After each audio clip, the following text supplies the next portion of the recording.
Salam, hər vaxtınız xeyir. Səhər 8-dən başlayaraq hökumət qüvvələri Nardarana xüsusi əməliyyat keçirir, kənd mühasirəyə alınıb, həbslər var.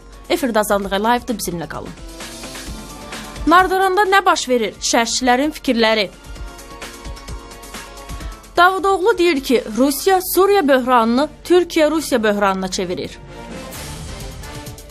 Azərbaycana gələn turistlərin sayı niyə azalır? İndi də ətraflı. Nardaran qəsəbəsi səhəri fərqli açdı. Bir neçə gün əvvəl qəsəbənin sakinlərlə dolub daşan küçələrində indi ancaq hökumət qüvvələri gözə dəyir. Dekabrın 1-də səhər saat 8-dən etibarən hüquq mühafizə orqanları qəsəbədə xüsusi əməliyyat keçirib. Evlərə axtarış aparılıb, bir neçə şəxsi həbs ediblər. Rəsmi məlumatda deyilir ki, Daxili İşlər Nazirliyinin, daxili qoşunlarının və nizami polis hissələrinin məhdud sayda xüsusi texnikası, şəxsi heyəti qəsəbədə olub. Müəyyən edilmiş yerlərdə postlar qurulub. Əməliyyatın səbəbləri isə hələ açıqlanmayıb. Polis postları Nardarana gedən bütün yollarda da olub. Qəsəbəyə giriş-çıxış məhdudlaşıb. Hökumət qüvvələri qəsəbənin mərkəzindəki İmam Hüseyin meydanını mühasirəyə alıb, bir neçə evdə əməliyyat keçirib. İndi izləyəcəyiniz bu görüntülər isə Nardaranda əməliyyat keçirilən evlərdən birində qeydə alınıb. Evin xanımı axtarışın necə aparılmasından danışır. Gəldilər, söktülər, şifaniyyə qapılarını sındırdılar. Evdən heç nə tapmadılar. Bir dənə ət doğrayan palto idi, qədim paltolardan. Onu da qoymuşdum buraya ki, o paltonu götürdülər. Ki, bu deyirəm ki, ət doğrayıram da bunu ilə. Öz zaman. Sonra da girdilər içəri, özləri avtomatı qoydular. Götürdüm avtomatı, tolladım ki, nöz qoyursunuz. Dedi ki, deyilmiyor. Tutdular, itələdilər mənə. Avtomatda bir dənə də şampun qoydular. Dedilər ki, bu partlayıcı maddedir. Amma qap şampunu idi. Mən alı divanın içində qoymuşdum. Noyabrın 26-sına da polis Nardaranda əməliyyat keçirmişdi. Rəsmi məlumata əsasən 5-i mülki vətəndaş, 2-si polis olmaqla 7 nəfər ölmüşdü. Bundan sonra əhali ölülərin verilməsi tələbi və hökumət qüvvələrinin qəsəbəyə yenidən gəlmə ehtimalına görə İmam Hüseyin meydanı ətrafında barikatlar, çadırlar qurub meydanda gecələmişdilər.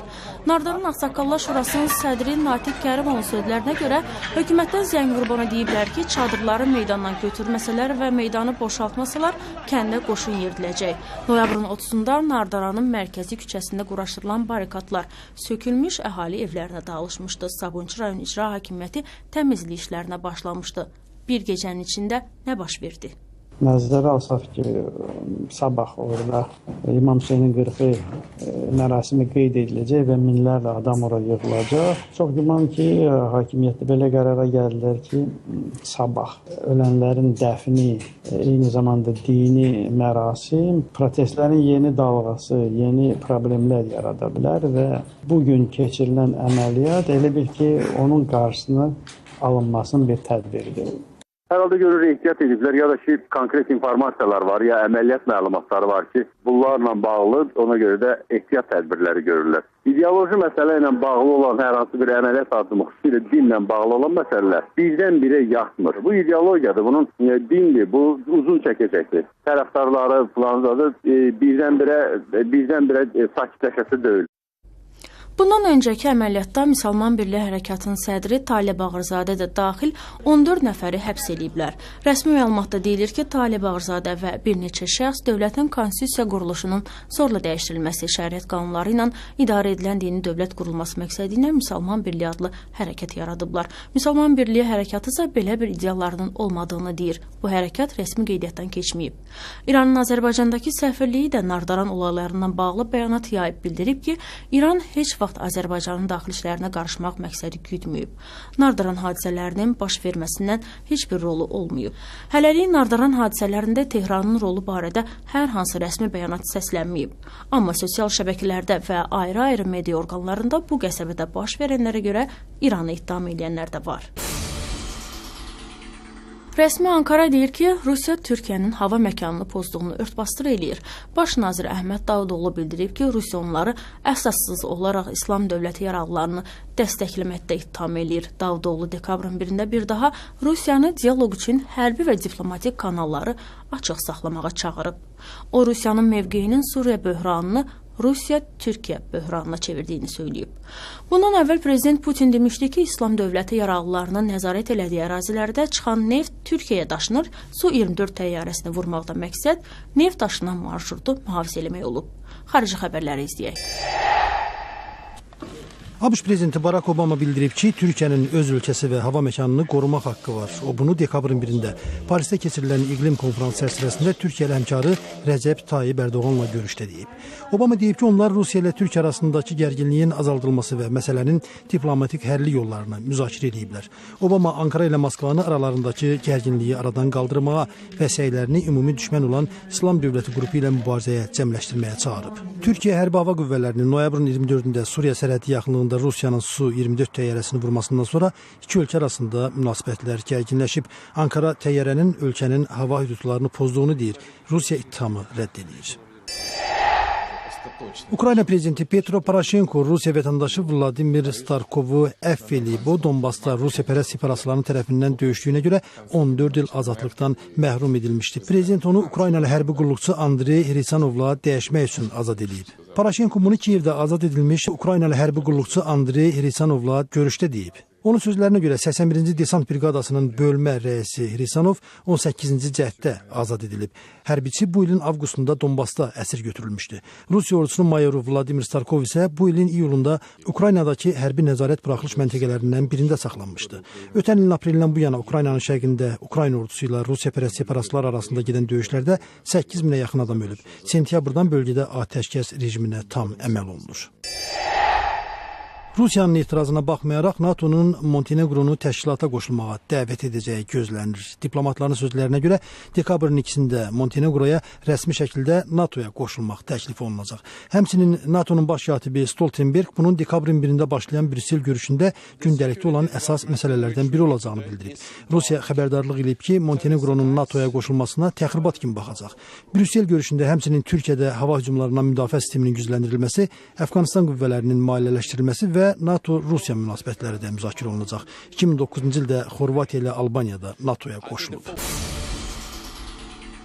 Azərbaycana gələn turistlərin sayı bu il əvvəlki illə müqayisədə 5-6% azalıb.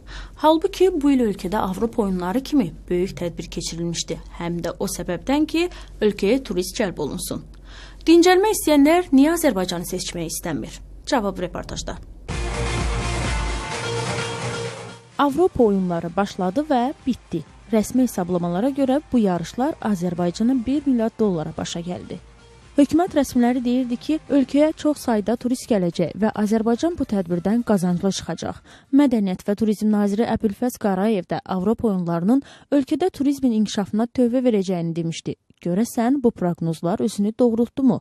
Xaricdən gələn turist sayında təqribən 6%-lıq azalma var. Bunun özü onu göstərdi ki, proqnozlar özünü doğrultmadı. Əbülfəz Qarayev media açıqlamasında bildirib ki, ölkəyə gələn turistlərin sayı ötən ilə müqayisədə 5-6% azalıb. Yəni ölkəyə turist axını yenə ləngiyir. İqtisadçı Natiq Cəfərliyə görə turist axınına bunlar mane olur. Sərt viza rejimi, otellərin baha olması, hostellərin yoxluğu, xidmət sahəsində yüksək qiymətlər, turistik marşrutların azlığı və nəqliyyat xərcləri. Natiq Cəfərli deyir ki, Azərbaycan turizm sahəsində qonşu ölkələrdən geridədir. Biz qonşu ölkələrə, o cümlədən Gürcüstana və Türkiyəyə, hansılar ki, turizmdə biz rəqabət apara bilərik bu ölkələrlə, xeyli dərəcədə uduzuruq və yaxın gələcəkdə bu uduzmanı aradan qaldırmaq demək olar ki, mümkünsüz olacaq. Tək elə viza probleminə görə ölkəyə hər il minlərlə, 10 minlərlə insanın gəlməsinin qarşısını alır. Yəni bu məsələ ilk növbədə həll olunmalıdır. Standart paketlər olur 400 manat, VIP paketlər isə artıq 500 manatdan başlayaraq və daha yüksək qiymətlər olur. 5 ildir xarici turistlərə tur təşkil edən Rəvan Qulamlı deyir ki, Azərbaycan xarici turistlər üçün bahalı seçimdir. Türkiyə, Yunanistan, Misir, Gürcüstan bu kimi ölkələrdə qiymət bir turistin bir həftəlik full paket dincəlmək üçün kifayət qədər ucuz olduğundan artıq turistlərə o ölkələrdə istirahət daha maraqlıdır.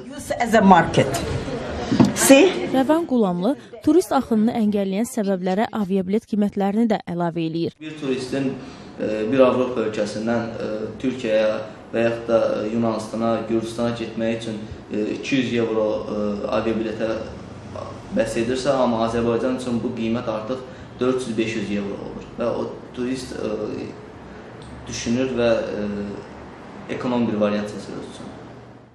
Turizm Universitetinin prorektoru Eldar Aslanov turizmi inkişaf elətdirmək üçün bu sahədə çalışanlara 3 məsələyə diqqət verməyi tövsiyə edir.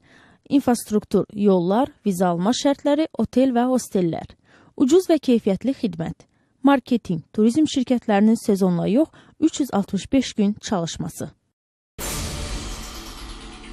Bu saat olan xəbərlərimiz bunlardır. Bizi sosial şəbəkələrdə də izləməyi unutmayın. Sağ olun, salamat qalın.